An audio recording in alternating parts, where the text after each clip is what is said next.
Om Jaya Guru, Jaya Guru, Jaya Guru Pariman, Shri Guru, Shri Guru, Shri Guru Akshana, Jaya Guru, Jaya Guru, Jaya Guru Pariman, Jaya Guru, Jaya Guru, Jaya Guru Pariman, Shri Guru, Shri Guru, Shri Guru Akshana, Shri Guru, Shri Guru, Shri Guru Akshama.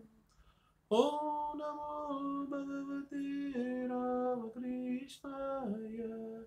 Om Namo Bhagavate Ramakrishnaya. Om Namo Bhagavate Ramakrishnaya. Om Namo Bhagavate Ramakrishnaya. Meus queridos amigos, mais um vídeo, a qual me sinto muito feliz de estar aqui com vocês, da série Perguntas e Respostas. Vídeos que servem aqui como uma maneira de interagirmos, né? Segundas e quartas-feiras esses vídeos são postados, normalmente, e eles são uma oportunidade de nós estabelecermos aqui esse laço, né, de interação. As conversas que tem com os amigos através de vários meios, os comentários que vocês fazem nas postagens que faço, as conversas que tem pelo WhatsApp, pelo Messenger, as pessoas que mandam um e-mail para o marcelowallacepaiva@gmail.com. Surgem então essas questões aqui. Todas as questões são muito bem-vindas, claro, sempre dentro desse escopo, né? E sempre com aquele respeito básico, né? Daqueles 3 pontos fundamentais, né? Conversa com uma pessoa que você considera que é sã, que você considera que é honesta intelectualmente, que você considera que é minimamente inteligente. Conversando assim, tendo assim essa visão pelo outro, sobre o outro, a gente consegue dialogar, tendo divergências, discordâncias, surgem provocações, está tudo dentro da normalidade, contestações, discordâncias severas, tudo isso é positivo, faz parte. Não é só muito bem, isso aí, mãos postas, coraçãozinho, não, também, né?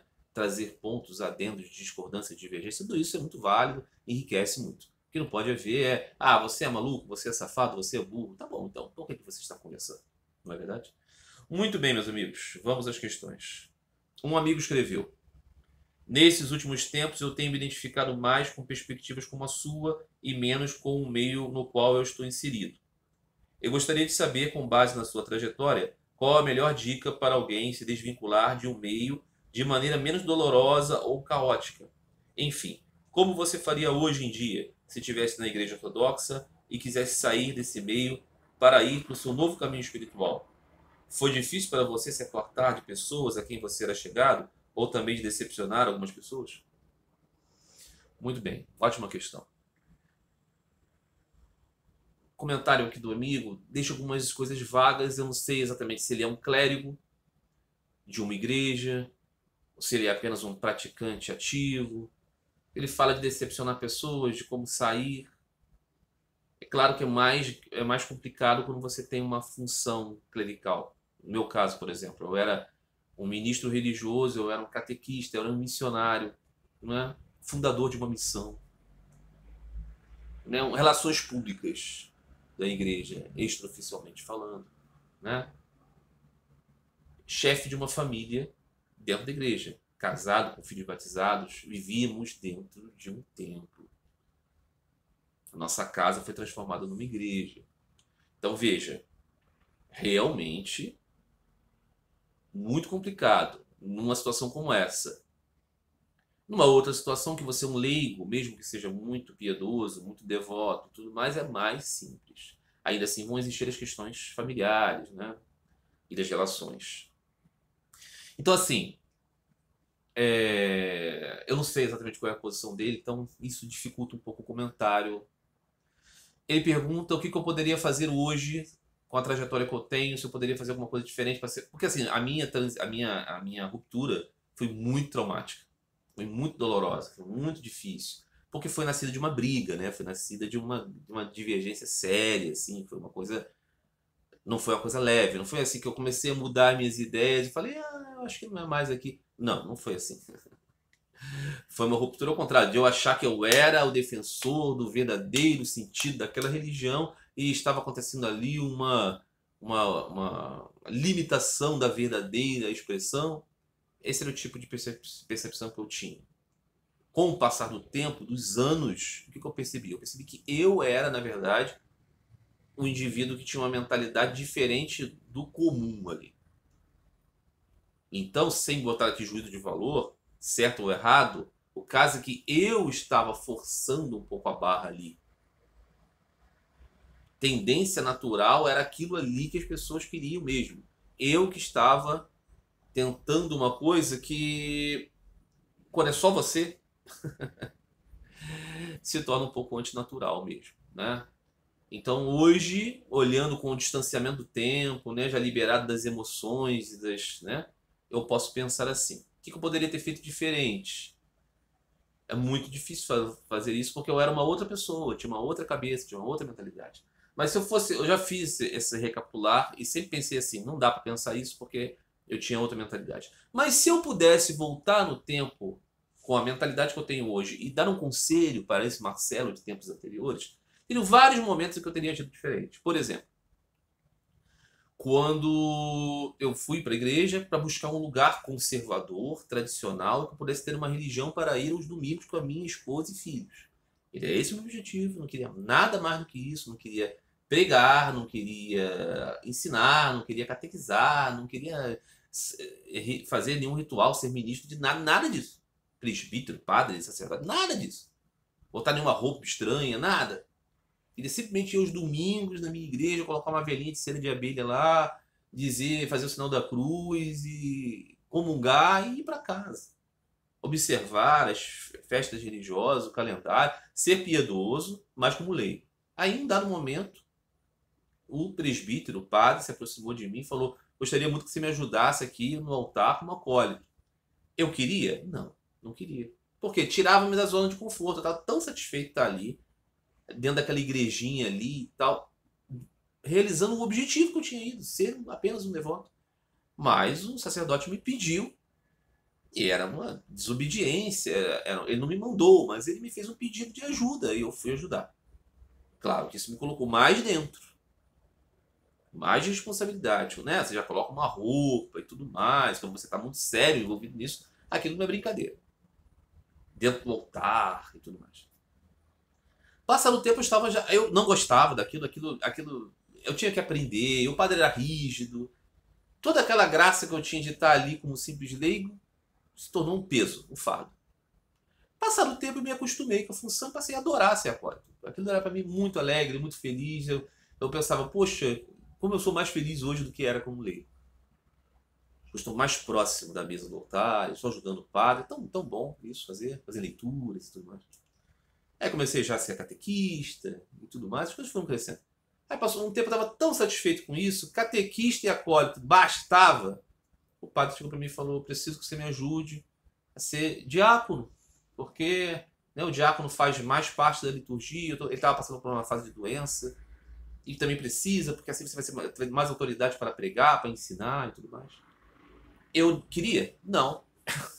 Eu queria. Porque, novamente, se tirava-me da zona de conforto, estava tão feliz, tão satisfeito. Aceitei. Foi muito difícil no início, que era muito mais puxado, era muito mais. Você se expunha muito mais, era muito mais responsabilidade. Mas passou o tempo, eu me acostumei, aprendi, passei a gostar muito daquela função, passei a pensar: poxa, estou realizadíssimo, gente. E aí pensava comigo: esse aqui é o ponto final, tá?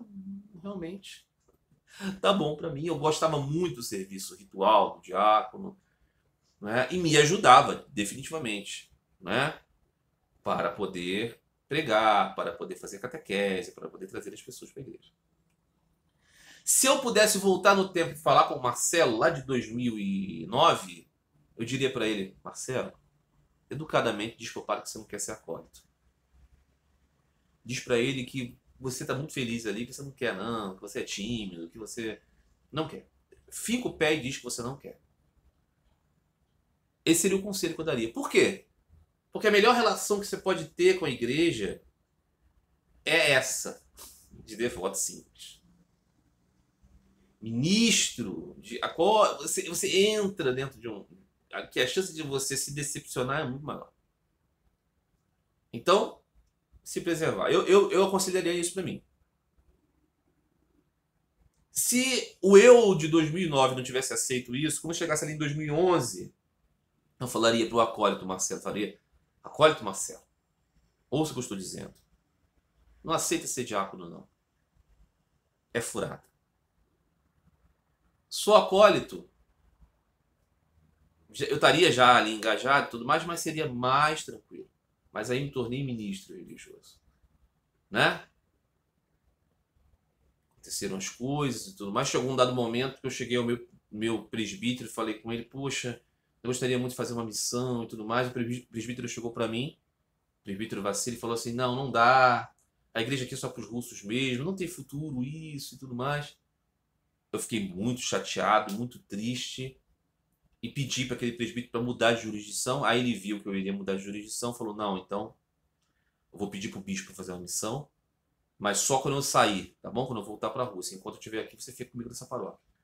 Naquele momento que o presbítero falou comigo, não é para ter missão aqui, eu, do futuro, deveria chegar lá no ouvido do diácono Marcelo e falar assim, em 2012, sai fora agora. Fala com o presbítero que você vai ficar no diaconato até o final daquela Páscoa e depois você vai se recolher. Era isso que eu deveria ter feito. Em cada um dos momentos. Não ter aceitado ser acólito, não ter aceitado ser diácono, e depois, quando foi me dito, com todas as letras, que a igreja não tinha nenhuma vocação missionária, ter me recolhido. Mas em todos esses momentos eu escolhi aderir ao caminho de mais atamento. E aí eu vou para Sri Ramakrishna Paramahansa, que diz, pede a Deus por anseio por ele e por menos atividades. Não fica se atolando tanto de responsabilidades, de coisas, porque isso afasta você de repetir o santo nome. Afasta você de contemplar a imagem bendita. Afasta você de relembrar dos passatempos transcendentais. Afasta você de cultivar verdadeira introspecção espiritual. Você está sempre preocupado com tudo, o crescimento da igreja, a pregação, a festa, se a pessoa está se comportando, se não está. Você atrai para você, sem ter tido conhecimento de Deus, responsabilidade de uma pessoa grande que você não é. Então, em todos esses momentos da minha vida, eu poderia ter optado por caminhos de menor minimização. Mas isso não aconteceu. E eu cheguei lá naquela época e tal, e tudo aquilo aconteceu. Esse amigo, eu não sei em que lugar ele está nisso, mas o que eu recomendaria para ele? Eu recomendaria para ele, gradativamente, seja qual for a posição que ele estiver, reduzindo suas responsabilidades. Se ele é um leigo e a mentalidade dele se volta mais para uma outra religião, primeiro ele precisa saber ver se é necessário uma ruptura. Por exemplo, se ele está aqui muito inclinado pelos pensamentos do tipo de Sri Ramakrishna, ele não precisa, por exemplo, deixar de ser um católico, de ser um ortodoxo e tudo mais, no lugar onde ele está. Eu não sei onde ele está, qual é a religião dele. Até um certo momento dá para conciliar isso. Porque Sri Ramakrishna, por exemplo, ensinava que você podia ser uma pessoa espiritual, buscar a Deus em muitos caminhos. Agora, se ele começa a sentir uma dificuldade de manter a sua mente em Deus, dentro da religião onde ele está, porque essas questões são muito agudas, aí talvez seja o caminho de buscar, sim, deixar. Aí o que vai acontecer? Vai haver rupturas, vai haver tristezas, vão haver discussões? Vai haver. Porque as pessoas, sobretudo dentro de um movimento muito sectário, elas têm mesmo essa percepção. Alguém que deixa a nossa religião, deixou a verdade, deixou o bem, está se profanando, está decaindo. É como se a pessoa começasse a usar drogas, como se a pessoa começasse a fazer coisas erradas. Essa mentalidade está no âmago do pensamento sectário. De vários grupos. Dentro do cristianismo, isso é quase que a condição comum. Pensamento de outras religiões é sempre assim, a excelência mesmo está aqui. Mas em outros lugares também há luzes. Né? Os muçulmanos, por exemplo, pensam, né? O Islã é o caminho. Mas existem os outros povos do livro. Deus sabe mais, ele que vai julgar cada um lugar, cada profeta, que nós nem sabemos. não é? Os hindus têm essa ideia, tem o Sanatana Dharma, que é a verdade que está expressada aí por muitos lugares. A verdade é uma só, os mestres falam de muitas maneiras dela, não é? Já a perspectiva cristã, não, é assim, Cristo é o único Salvador, a única identidade é o batismo, é só a igreja, e cada igreja tem a ideia de que ela é a verdadeira igreja. Então, quando você, por exemplo, é um cristão e começa a ter um altar com Sri Ramakrishna, a mentalidade cristã vê isso como blasfêmia, vê isso como profanação. Eu sei disso porque quando o cristão ia olhava o altar de Sri Ramakrishna, me revoltava, falava, isso aí é uma coisa erradíssima, não pode. Isso aí é uma espécie de paródia de Cristo, a Virgem Maria e João Batista. Eu achava isso. Porque eu era uma pessoa sectária. Aquilo estava dentro da forma de me manter cristão. Então, é difícil fazer. As modificações causam dor. Causam. O que você pode fazer é atenuar isso. Depende do lugar onde esse meu amigo está. Não sei, se ele é um clérigo, é muito complicado. O que eu digo é, se você é um clérigo, o que eu penso, para estar no caminho religioso, você precisa estar 100% nele, não 80%. Eu conheci pessoas, clérigos, da Igreja Ortodoxa, da Igreja Católica, que são pessoas que ao longo do tempo foram perdendo o seu vigor espiritual, a sua fé verdadeira, sua verdadeira identidade. Estavam ali porque achavam que poderiam fazer alguma coisa boa, porque é assim mesmo e tudo mais. Depois você amadurece, você perde uma certa infantilidade e você vê as coisas como elas são. Eu achava aquilo muito triste. Eu olhava pessoas que eu falava assim, puxa, eu não quero ser isso aí. Eu não quero ter essa relação. Eu nunca recebi nada na Igreja Ortodoxa de dinheiro. Então, seria uma relação profissional sem receber dinheiro. Eu não quero isso. Então, assim, eu penso que se nós atentarmos para o cerne fundamental, que religião verdadeira é buscar amor por Deus, a gente vai ver religião como um meio para isso. Quando ela não é mais um meio para isso, a gente precisa escolher um outro meio para que a nossa vida seja eficazmente uma busca por Deus. Então, há coisas aqui que são um pouco genéricas, aqui como você me coloca, que é difícil para mim, né? Dizer. O que eu posso dizer é sempre assim, não dá para fazer esse distanciamento histórico, né? A gente se olhar de fora e vermos como um personagem separado da nossa vida. Eu olho para o Marcelo de 2010 como uma outra pessoa. Não sou mais eu, é uma outra pessoa. Não é? Então eu posso olhar hoje com um certo carinho para essa pessoa diferente que eu era. A gente não consegue fazer isso no momento que a gente está vivendo. O que a gente pode fazer é sempre ser menos impulsivo, tentar não responder diretamente às emoções, tentar ser um pouco mais ponderado e ter oração. Ter oração para Deus, pedir que Deus nos ilumine, aqueça nosso coração, nos faça sentir sempre junto dele, independente das circunstâncias externas. Né? É isso, né? Então, foi difícil para mim me apartar de pessoas a quem você era chegar e também decepcionar pessoas, muito difícil. Foi a coisa mais dolorosa. Eu tenho álbuns de família que tem o aniversário dos meus filhos na minha casa, junto com a minha família de sangue, que tem pessoas que eram membros da igreja que eu considerava como minha família. E a gente brigou, né? E essas pessoas foram separadas da minha vida. Claro que isso me feriu profundamente, a minha esposa. No caso da minha esposa, prejudicou inclusive a sua própria percepção da própria fé. Né? Decepcionar pessoas, claro que sim. Me deixou sempre muito triste, não é? Foram como as coisas aconteceram na minha vida. Não precisa ser igual com todo mundo. Se alguma coisa da minha experiência puder ajudar, o que eu diria é isso. Tente centrar mais a sua mente em Deus. E você vai ser menos impulsivo, menos acalorado com essas questões institucionais, de movimentos.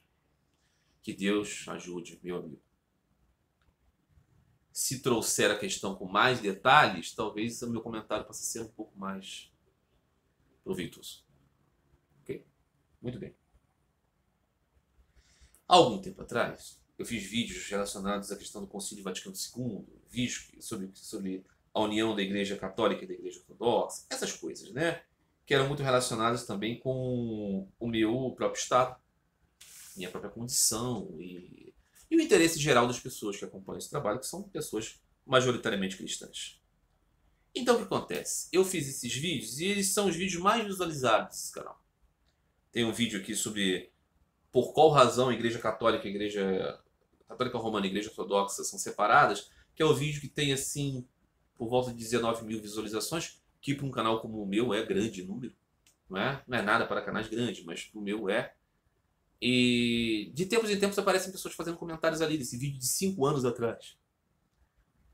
E aí eu falo a respeito disso um pouco, né? Então, e vídeos sobre o Concílio Vaticano II, a minha maneira de compreender isso.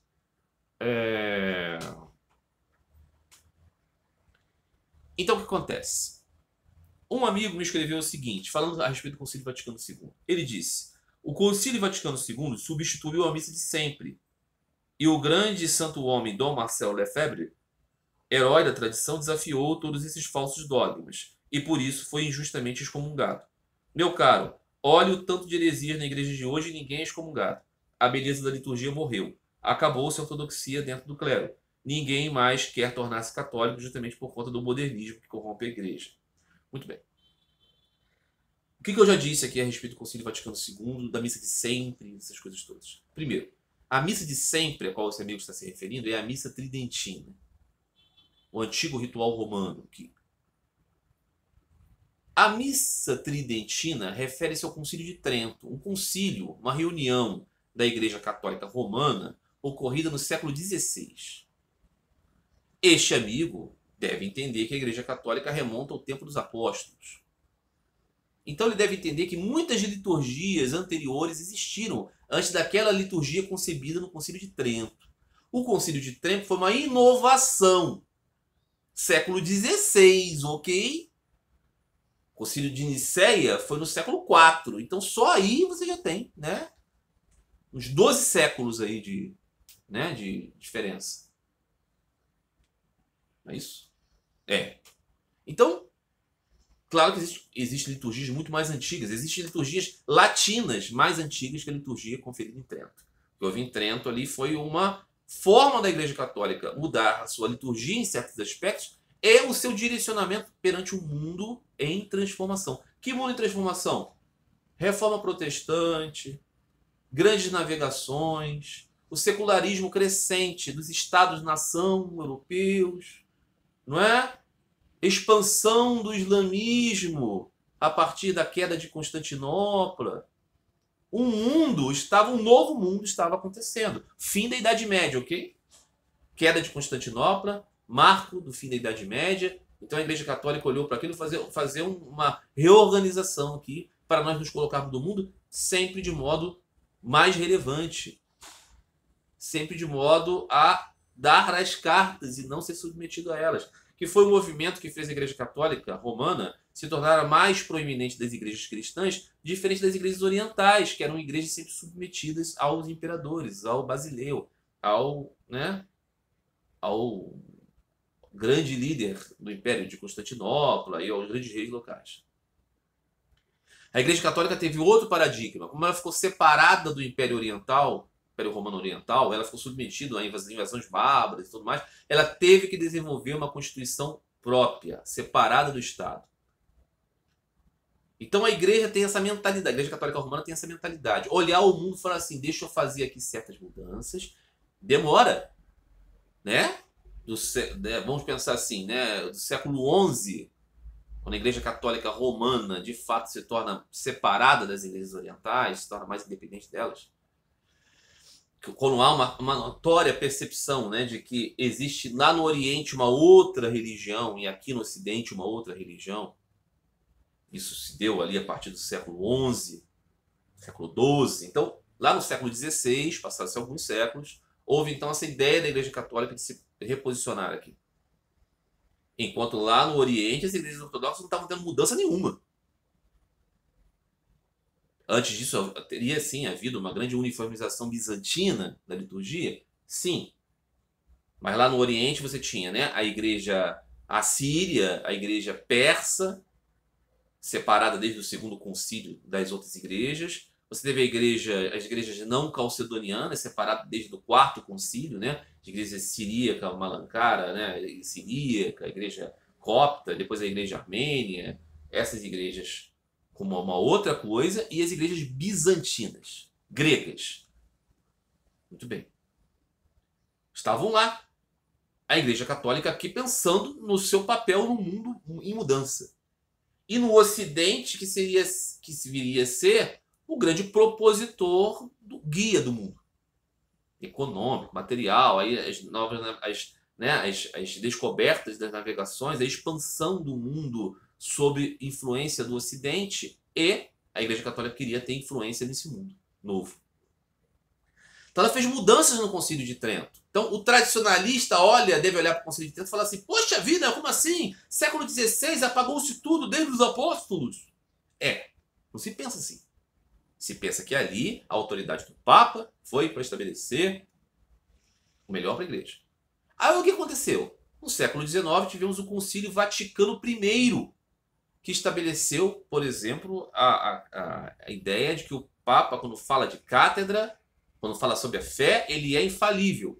Disso surgiu o cisma dos vétero-católicos, que não aceitaram isso, assim como não aceitaram também o dogma da Imaculada Concepção de Maria, ou seja, que Maria nasceu de pais igualmente sem relações sexuais. Ela nasceu sem pecado ancestral, sem o pecado original. Ela não tinha como pecar, ela era tão pura quanto Cristo. Os vétero-calendaristas não aceitaram essa perspectiva. Então, o Concílio Vaticano I, que dava autoridade ao Papa, foi motivo de ruptura e foi um movimento que a Igreja Católica concebeu ali no final do século XIX para se manter com autoridade no mundo. Foi o que ela percebeu. Ela olhou e falou assim, eu tenho que fazer isso aqui, porque senão a igreja vai se fragmentar, ela vai perder sua força, eu tenho que ter essa nota aqui.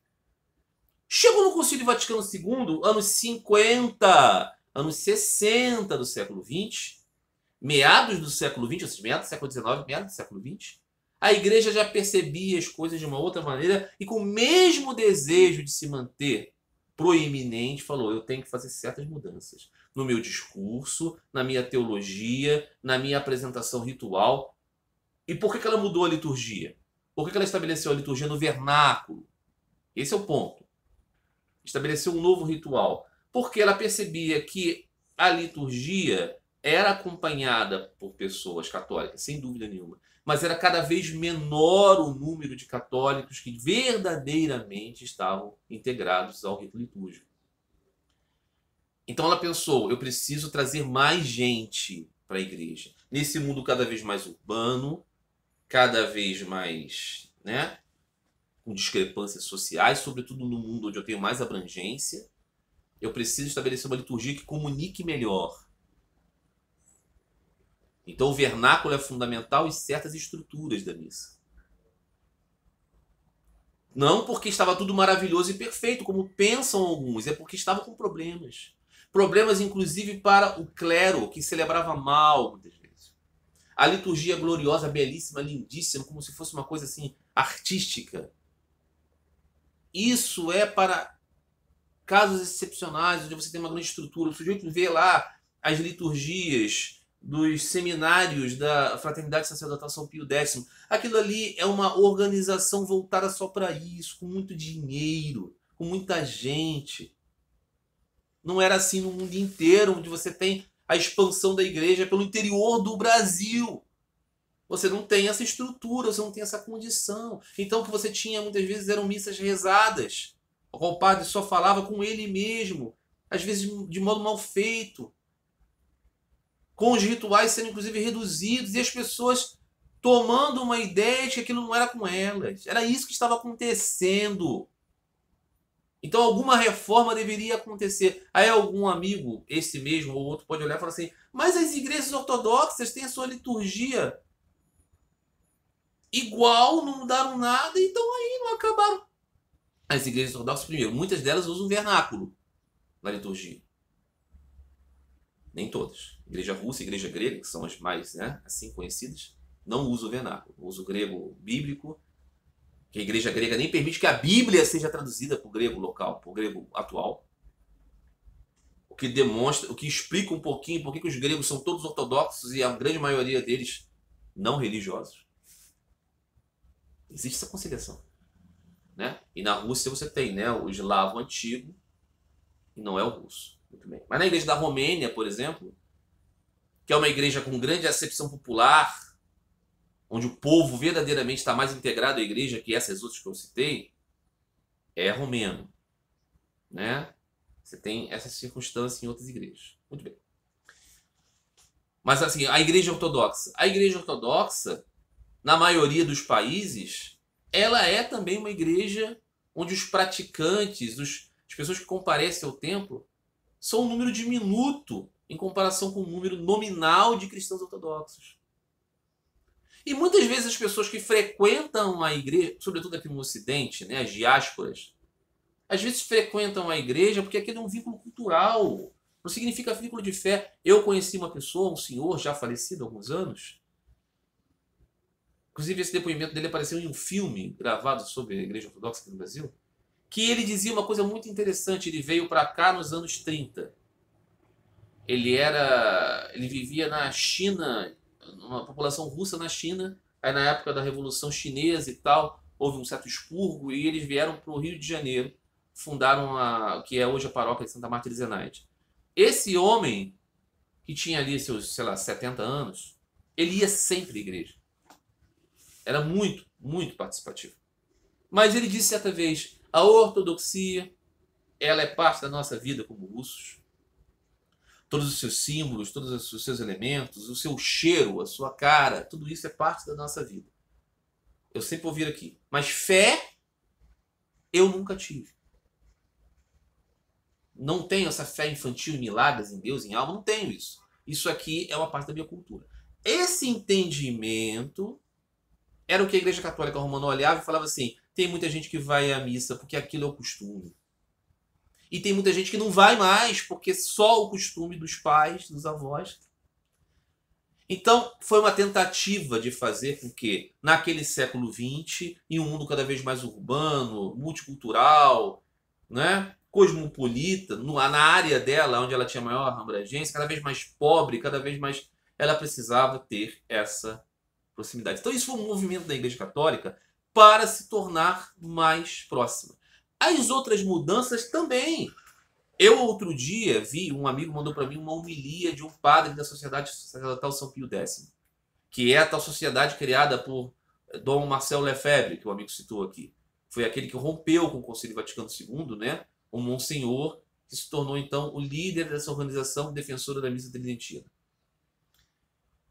A homilia é horrível do padre. Então ele dizia coisas assim, as outras religiões, só no cristianismo, só no catolicismo, só na Igreja Católica se prega o amor por Deus, se unir por Deus por amor. Nas outras, ou você se une a Deus por um medo, ou você se une a Deus por querer, sei lá, uma barganha. Mas é sempre uma questão de medo. Que absurdo. Ou você quer se tornar Deus, ou você tem medo dele. Que é desonesto. Grosseiramente desonesto. Então, esse discurso era o discurso padrão da igreja antes do Concílio Vaticano II. No Concílio Vaticano II, o que ela diz? Nós consideramos que a Igreja Católica reúne todas as excelências. Mas em outros lugares você tem luzes. Você tem com certeza um pensamento espiritual ali. Deus tocou outros lugares. Aqui nós temos a nossa identidade católica, mas o diálogo é importante por causa disso. Então, assim, é uma forma de conversar muito mais saudável, muito mais positiva e muito mais a Igreja Católica entendeu naquele momento, muito mais própria para o mundo agora, atual. Aí alguém vai dizer, está usando o linguajar do mundo para se adaptar ao mundo, se vender ao mundo. Não, ela sempre fez isso. Ela sempre se adaptou às circunstâncias. Se ela errou aqui e ali, ou pode ter errado muito, ou pode ter degringolado, isso é uma outra questão. Acho que pode sim haver discussão sobre isso aqui. Acho que há certas coisas que hoje, por exemplo, no papado, né, do Papa Francisco, há certas coisas que eu acho sim, que é um certo degringolar de percepção. Acho que às vezes há um erro. Mas isso não tem a ver com a forma litúrgica específica, porque você pode celebrar um rito de Paulo VI muito solene, muito nobre, inclusive com o sacerdote voltado para o altar, que não era uma definição da forma. Nem a hóstia na mão e na boca foi uma definição. Na verdade, surgiu como uma permissão extraordinária dada pelo próprio Paulo VI a uma certa comunidade da Alemanha. A ideia, né, da comunhão na boca, dentro do rito de Paulo VI e do sacerdote voltado para o altar, continuava existindo. Mas essa não é a questão. O ponto é esse. Aí esse amigo diz: Dom Marcelo Lefebvre foi excomungado. Ele foi excomungado porque ele estava dizendo que a igreja estava corrompida.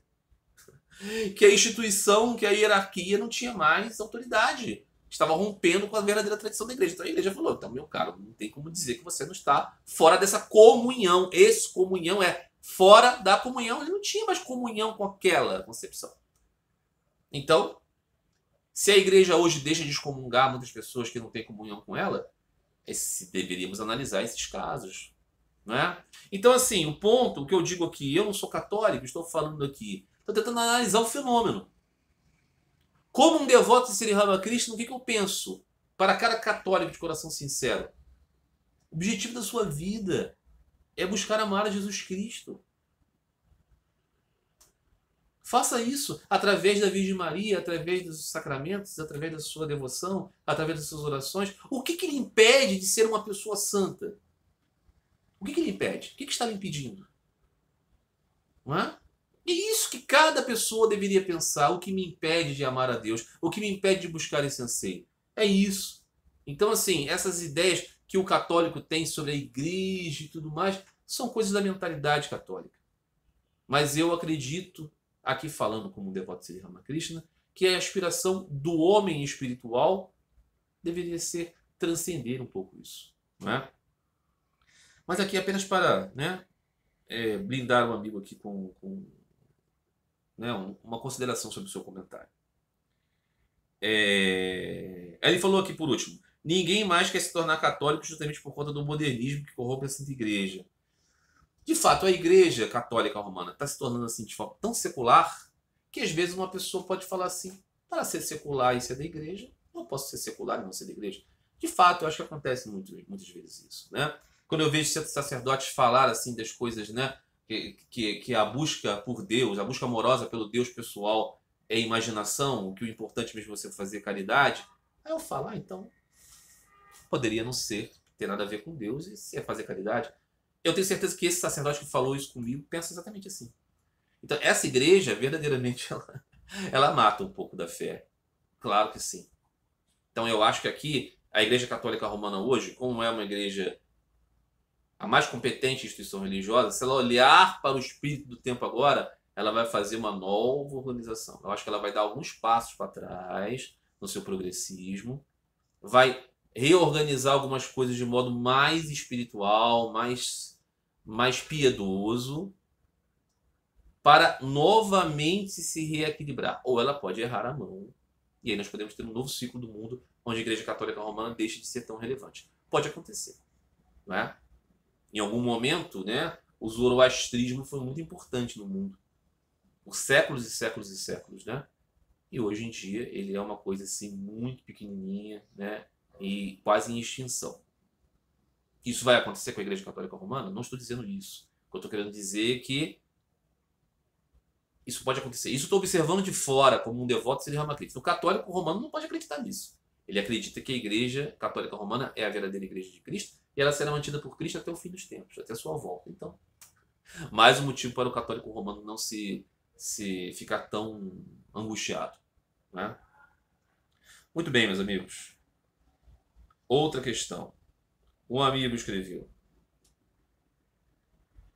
como um devoto de Sri Ramakrishna há mais de 20 anos, vejo com muita alegria e até com emoção a sua devoção a Thakur e parabenizo muito pelo empenho em fazer esses vídeos e textos que tornam Sri Ramakrishna conhecido para novas pessoas.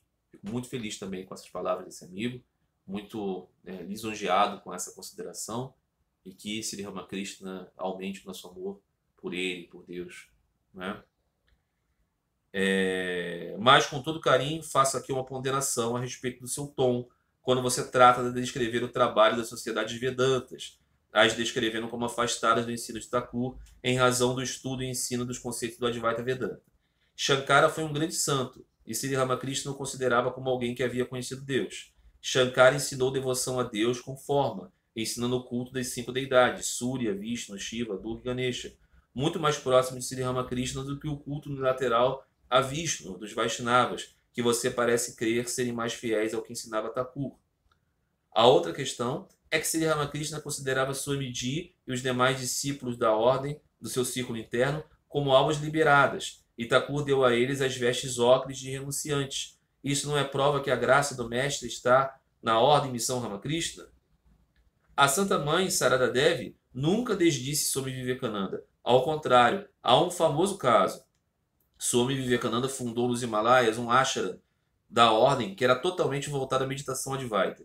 Certa vez ele visitou esse ashram e viu que os monges estavam fazendo um puja diante da fotografia de Sri Ramakrishna, e Swamiji mandou retirar a fotografia, pois aquele mosteiro era dedicado ao Advaita. Os monges ficaram tristes e sem compreender qual era o erro de adorar Thakur através de sua fotografia e enviaram uma carta à mãe, relatando o caso. A mãe, Shri Sarada Devi, respondeu que Swamiji estava certo, pois Sri Ramakrishna era Advaita, e então seus devotos deveriam ser Advaitins. Se Swamiji e Santa Mãe ensinavam isso, não acho que seja razoável colocar em dúvida a lealdade de Sri Ramakrishna na inclinação da missão Ramakrishna para o Advaita. Ótimo. Uma questão muito legal e muito boa sobre todos os aspectos. Eu fico muito agradecido por esse irmão querido, por esse enfim. Bom, então o ponto é esse. Eu faço aqui críticas à condução do discurso, do sermão, do ensino, da inclinação catequética das sociedades de Vedanta, que é o nome dado aos centros Ramakrishna, da ordem e missão Ramakrishna no mundo ocidental. E esse amigo diz, Sri Ramakrishna valorizava Shankara, Shankara era um universalista, Sri Ramakrishna deu autoridade aos seus discípulos, sobretudo a Swami Vivekananda, transferiu o seu poder a ele, a Santa Mãe apoiava Swamiji e mesmo apoiou uma posição que Swami Vivekananda proibiu o culto à imagem e disse que Sri Ramakrishna era Advaita. Então os devotos de Sri Ramakrishna deveriam ser Advaitins. Esse é o ponto. O que eu posso dizer a respeito de todas essas coisas? Primeiro ponto. Eu tenho profundo respeito, admiração pela ordem e missão Ramakrishna e pela sociedade Vedanta. Eu já disse aqui, em muitos aspectos, para mim, a ordem e missão Ramakrishna se parece mais com aquilo que aspirou ser a igreja cristã do que as próprias igrejas cristãs. Pela sua conciliação entre aspiração espiritual, renúncia dos seus religiosos e serviço à humanidade. O serviço que a ordem faz na Índia, no que diz respeito à caridade, à ação social, é maravilhoso, é muito grande, muito respeitado. E foi uma inovação no contexto hindu. Monges fazendo serviço à humanidade é uma coisa que o cristianismo conhece desde do seu início, mas no hinduísmo não era conhecido assim. O renunciante estava buscando moksha, a liberação. Quem faz obra social são os reis, os maharajas e o governo, os ricos e tudo mais. Religioso cuida da sua relação com o tempo. Esse conceito, a ordem de São Ramakrishna rompeu. E hoje em dia ela é uma referência na Índia. Ainda que ela seja uma instituição pequenininha dentro da Índia, ela é muito significativa. A formação dos monges é uma formação excelente. São anos de brahmacari, de noviço, 10 anos. E eles são preparados para servir a humanidade e para compreender a busca por Deus. Em todas as instituições humanas há escândalos, há problemas, há pessoas decaídas. E não vai ser diferente assim também na Ordem de Missão Ramakrishna. Mas é exemplar a maneira como a Ordem de Missão Ramakrishna se mantém afastada de escândalos de ordem como abuso sexual, roubalheira. É impressionante. É uma instituição muito respeitada. Muito respeitada mesmo. Muito séria. Eu já disse isso aqui algumas vezes. No Brasil nós temos acho que uns 4 ou 5 centros Ramakrishna da sociedade Vedanta, da Ordem Missão Ramakrishna, são lugares confiáveis. Você não vai ter ali nenhum guru querendo passar a mão em você, querendo tomar seu dinheiro. Você não vai encontrar isso. Pessoas sérias, pessoas que foram preparadas para vir aqui no Ocidente pregar fundamentalmente a filosofia Vedanta. Então, não há aqui para mim nenhuma crítica nesse sentido, há uma admiração e um testemunho. Eu que não sou membro da Ordem Missão Ramakrishna, não sou afiliado a ela e não estou buscando essa afiliação, pelo menos nesse momento agora, não estou fazendo nenhum esforço nesse sentido. Mas eu reconheço todos esses méritos. Todos. Então, aqui precisamos colocar isso. Agora vamos aos outros pontos. O ensino de Sri Ramakrishna a respeito de Shankara foi alguém que conheceu Deus parcialmente. E o que ele ensina sobre Deus é parcial, precisa ser entendido dentro de um certo contexto. Então, a filosofia profunda de Shankara, as suas sentenças foram, em muitos aspectos, renegadas por Sri Ramakrishna. Ele disse, eu não posso aceitar o conceito de que Brahman é a única coisa que existe e as almas eternas e o universo não existem. Eu não posso aceitar isso. Isso não é um ensino correto. Esse ensino é parcialmente correto. De fato, o Brahman é a essência de tudo. Mas ele é qualificado por Jagatis e aqui ele estava admitindo que, no comparativo, a filosofia de Ramanujacharya, o Vishishta Advaita Vedanta, corrigia aspectos da Advaita Vedanta. Então, concretamente falando, Sri Ramakrishna respeitava muito Shankara, como qualquer pessoa normal da cabeça tem que respeitar. Shankara foi um grande santo, foi um gigante da vida espiritual, mas a sua filosofia continha erros de influência dos budismos. E porque no contexto da sua contestação aos budismos, ele usou uma argumentação e uma mentalidade muitas vezes budista. Sim, senhor. Então, Sri Ramakrishna apontava isso. Então, Sri Ramakrishna dizia enfaticamente, não ensine o monismo. Ensinem devoção e amor a Deus. Vocês não são jnanis, vocês não são buscadores do conhecimento seco. Vocês são devotos.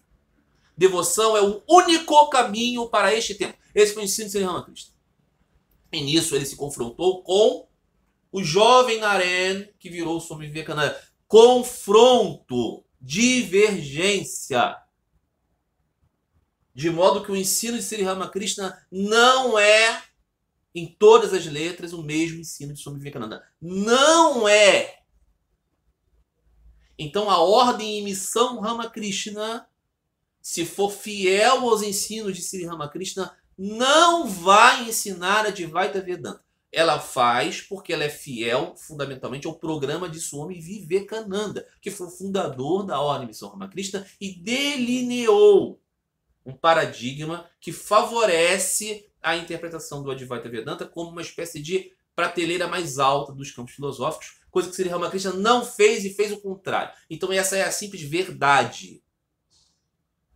Então a Ordem Missão Ramakrishna, que faz um serviço maravilhoso em muitos campos e é muito venerável, tem uma escolha programática que a separa em muitos aspectos daquilo que foi a ênfase de Sri Ramakrishna. Sim, senhor! Então eu vou dizer isso sempre, porque isso é a verdade. Sri Ramakrishna diz, abdique de tudo para ter o amor a Deus. Não abdique da verdade. Outro ponto. Shankara, de fato, foi alguém que ensinou a prática religiosa, ritual, como uma metodologia útil para o aspirante espiritual sincero do caminho do conhecimento. Mas ele fazia isso entendendo que as várias formas de Deus eram expressões possíveis para o aspirante que ainda estava tomado por Maya buscar a sua própria natureza de Brahma. Então, a devoção, a adoração pregada por Shankara é uma devoção que é um degrau anterior do conhecimento. Sri Ramakrishna invertia isso e dizia que o degrau superior era a devoção, o conhecimento é antes. E dizia, Deus mantém as suas formas eternas para os seus devotos eternos. Aquele que era a natureza da devoção vai viver com Deus eternamente. Não vai se reconhecer como Brahma e vai acabar toda a dualidade. Não é esse o ensino de Sri Ramakrishna. Então o ensino de Shankara, essa prática de Shankara, é diferente da prática de Sri Ramakrishna, que valorizava todas as deidades. No seu quarto tinham várias imagens, ele prestava respeito a todas elas. Tinha imagem do Cristo pegando Pedro no lago, puxando pela mão. tinha Durga, Kali, evidentemente, Vishnu, Shiva, os Tirthankaras do jainismo, imagens do Buda, ele respeitava muito os gurus do sikhismo, tudo isso é verdade. Mas ele não identificava nada disso como um truque da mente, muito pelo contrário. Eram todas realidades reais, realíssimas e últimas. Então é diferente. Sri Ramakrishna considerava que os seus devotos, os seus devotos do círculo interno eram almas puras, almas não matadas, que vieram a esse mundo para o ajudar, a sua turma que vem com as encarnações. Ele disse, eles vieram só para me ajudar. Beleza, perfeito. Mas ainda assim eram discípulos dele, alunos dele, e ele os orientava e os corrigia e discordava deles. Assim como Jesus Cristo discordava dos seus discípulos, os orientava, os amava e deu poder a eles. Mas nós não podemos dizer que é a mesma coisa. Então, Swami Vivekananda, o amado Narendra de Thakur, ele foi alguém que Sri Ramakrishna confiava grande poder, mas entendia as lutas internas do Narendra e as suas interpretações que eram cheias de secularismo, cheias de influência ocidental, cheias de ideias que Sri Ramakrishna considerava tolas, como, por exemplo, salvar o mundo materialmente, essas grandes preocupações com coisas filantrópicas. Tudo isso Sri Ramakrishna colocou com ponderação. Swami Vivekananda tinha um antagonismo a essa percepção. Ele entendia que os religiosos muitas vezes seguravam o progresso da humanidade em virtude dessa ideia de que a busca por Deus. No final de sua vida, ele disse: as pessoas vão me olhar como um jnani, como um karma yogi, como alguém que quis fazer filantropia, ação social, mas na verdade mesmo, o que eu tenho de mais profundo no meu coração é aquele desejo de estar aos pés do meu mestre, Sri Ramakrishna, porque eu sou um bhakta coberto por essas coberturas. O que eu quero mesmo é voltar para ele. Foi isso que ele disse ao final de sua vida. No discurso para os ocidentais, para as plateias ocidentais, Swami Vivekananda foi o grande apresentador da perspectiva vedântica, hindu para o ocidente, foi o primeiro, foi o precursor. Ele apresentava um discurso muito diferente de Sri Ramakrishna, muito diferente. Certa vez perguntaram para ele assim, será que um dia nós vamos poder ter aqui a concepção impessoal de Deus no ocidente? Ele disse, vocês já derrubaram o rei da Inglaterra, para os americanos, né? Vocês podem derrubar também este rei. Nunca Sri Ramakrishna diria algo absurdo assim. Nunca. Swamiji, grande alma, liberada, disse isso porque entendeu que aquilo o tornava mais palatável para os ocidentais. Então ele nunca revelava o nome de Sri Ramakrishna, falava, alguém me disse e tudo mais. Certa vez um dos discípulos perguntou, por que você não fala de Thakur? Por que você não prega o seu nome? Por que você não fala aquela encarnação? Ele disse, porque isso vai prejudicar a pregação. Porque os ocidentais vão dizer, nós já temos aqui um Jesus Cristo, você vai falar de outro? Então ele tinha esse pragmatismo, esse senso, e ele acreditava que Sri Ramakrishna, que para ele era a manifestação de Kali, porque ele passou a acreditar em Kali, que ele negava e não acreditava. Ele acreditava então que a força de Thakur era para ele fazer o bem que ele podia fazer. Então, Swami Vivekananda é um personagem diferente de Sri Ramakrishna. É um grande personagem, santo personagem, maravilhoso e amado personagem. Mas é diferente. Aí esse amigo cita esse caso.